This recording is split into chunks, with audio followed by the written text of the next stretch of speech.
tellement de l'expérience dans la lutte contre la corruption.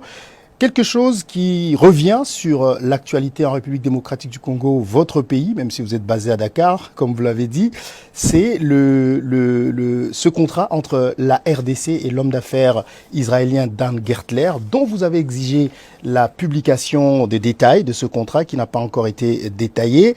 La première question, si vous pouvez nous ramener un tout petit peu en arrière, d'où vient ce contrat et pourquoi voulez-vous que tous les détails de cet accord soient publiés? Alors pourquoi on veut que les détails du contrat soient publiés? Il faut d'abord commencer à mettre les Congolais dans un contexte. On parle de M. Dan Gertler, que le directeur de cabinet adjoint du président de la République a présenté comme étant l'architecte d'un système de prédation. Depuis plusieurs années, les organisations de la société civile étaient en train de décrier les pratiques de M. Dan Gertler, qui a utilisé la corruption pour gagner certains actifs miniers en RDC. Et nous avons pu documenter que la RDC avait perdu près de 1,9 milliard de dollars à cause de contrats signés avec ces messieurs. Et que tous les contrats qui avaient été signés avec ces messieurs avaient été signés en toute opacité, avec des clauses de confidentialité qui faisaient en sorte que les contrats n'étaient jamais publiés. Et là, le gouvernement Tshisekedi va signer un contrat avec M. Dan Gertler et va refuser de publier les différents contrats et les annexes qui sont liés à ce contrat.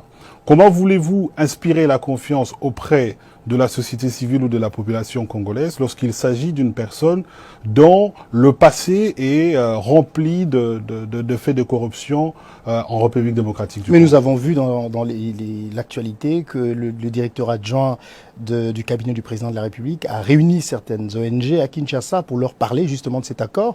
Vous n'avez pas été au courant des détails? J'ai participé à cette réunion organisée par la présidence où, premièrement en avril, on nous avait lu l'accord, on nous avait présenté l'accord, mais le problème c'est que la société civile ne représente pas tous les Congolais. Si le gouvernement congolais n'avait rien à cacher, pourquoi n'est pas publié ce contrat? Alors que même des lois ou les normes ITIE dans la transparence exigent à ce que les contrats soient publiés 60 jours au plus tard après leur signature. Pourquoi les gouvernements congolais n'avaient pas voulu publier ce contrat dans le temps? Et aujourd'hui encore, même lorsque les bailleurs ont dû pousser afin que ces contrats soient publiés, on se rend compte qu'il y a encore des documents, des annexes qui ne sont pas publiés, comme si les gouvernements s'entêtaient à cacher quelque chose aux Congolais. Et qu'est-ce que vous soupçonnez, vous, le gouvernement congolais, de cacher? Alors nous, déjà, de ce que nous avons pu lire de cet accord, nous avons décrié le contenu de cet accord parce que nous pensons que M. Dan Gertler en sort gagnant. Comment expliquez-vous que celui qui a fait perdre à la République démocratique du Congo près de 2 milliards de dollars ne puisse pas répondre de ses actes et que le gouvernement congolais puisse s'engager comme étant un avocat de M. Gertler afin que ces sanctions puissent être levées aux États-Unis. Et nous avons des chiffres aujourd'hui qui montrent très clairement que M. Dan Gertler va continuer à garder beaucoup d'argent alors que le Congolais qui va récupérer les actifs miniers, nous n'avons pas d'expertise qui permette de pouvoir estimer combien est-ce que la RDC peut gagner avec les actifs miniers en l'état. Il y a certaines ONG en RDC qui demandent que les sanctions contre M. Gertler soient levées par les États-Unis d'Amérique, mais vous tenez mordicus que ces sanctions soient maintenues sur Dan Gertler. Pourquoi? Nous tenons mordicus que M. Dan puisse répondre de ses actes devant la justice. Et parlant des ONG aujourd'hui qui appellent à la levée des sanctions, il faut juste faire machine arrière pour voir quelle était la position de ces ONG lorsque le Congo n'est pas à vendre, crier, décrier les actions de M. Gertler. Ces différentes ONG appuyaient déjà les activités de M. Dan Gertler. Donc ce sont des personnes qui devraient normalement avoir honte de voir le gouvernement congolais trouver un arrangement à l'amiable en présentant le monsieur qu'il défendait comme étant un architecte d'un système de prédation.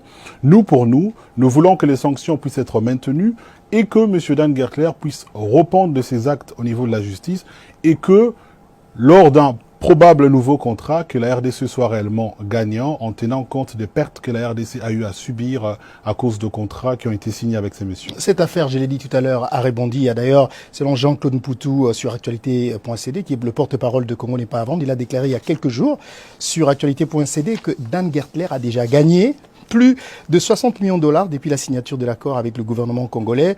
C'est que Dan Gertler refute. D'où est-ce que vous tenez ces informations? Alors, Dan Gertler ne refute pas cette information-là. C'est vrai que cette affaire avec Actualité.cd a été une erreur du journaliste qui avait écrit l'article.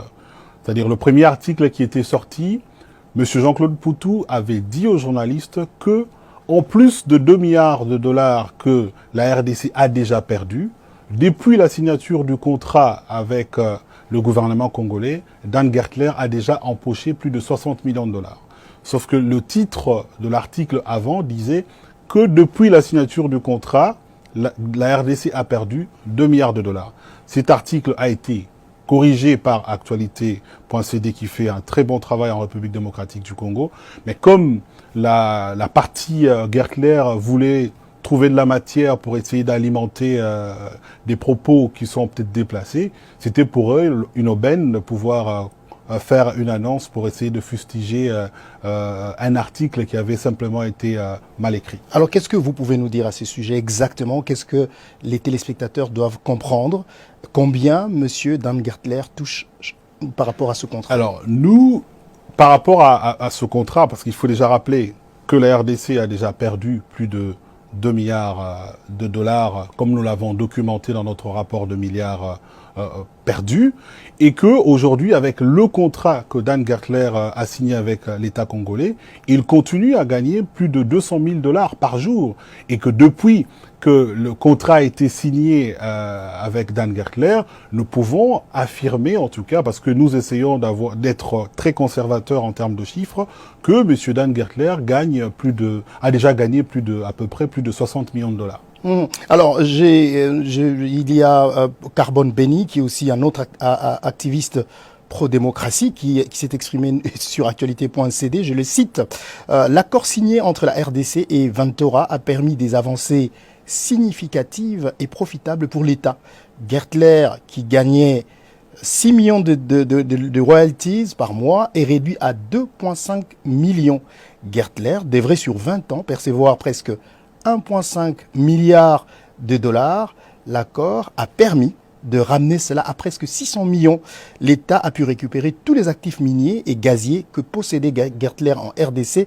Ces actifs récupérés ont une valeur estimative de plus de 2 milliards de dollars. Si je vous demande de réagir à ça. Je suis triste d'entendre Carbone Béni dire ça, parce qu'aujourd'hui on parle d'estimation. Et si vous demandez à M. Carbone, qui je pense d'ailleurs peut-être que aujourd'hui ne va pas être en mesure de pouvoir fournir des études qui valorisent les actifs avec les chiffres qu'ils sont en train d'avancer. Nous avons toujours demandé qu'il puisse y avoir une expertise internationale qui puisse donner les chiffres exacts. Mais jusqu'à présent, nous n'avons pas encore vu. On s'avance sur des chiffres simplement parce qu'on veut justifier un accord qui a été signé sans pour autant que les experts qui travaillent sur ces questions-là, notamment du ministère de Mines, ne puissent être associés. Si cet accord est tellement avantageux pour le Congo, pourquoi on ne veut pas publier les annexes liées à ce contrat? Si cet accord est tellement avantageux, pourquoi chercher à garder secret ce qui devait être révélé à la population congolaise si réellement cet accord leur profite? Mais qu'est-ce que vous recherchez? Nous voulons simplement que l'impunité ne puisse pas continuer à élire domicile en République démocratique du Congo. Parce que si on doit expliquer à un Congolais lambda, ce qui se passe ici, c'est que M. Gertler avait des actifs, il avait des droits sur certaines richesses de la RDC.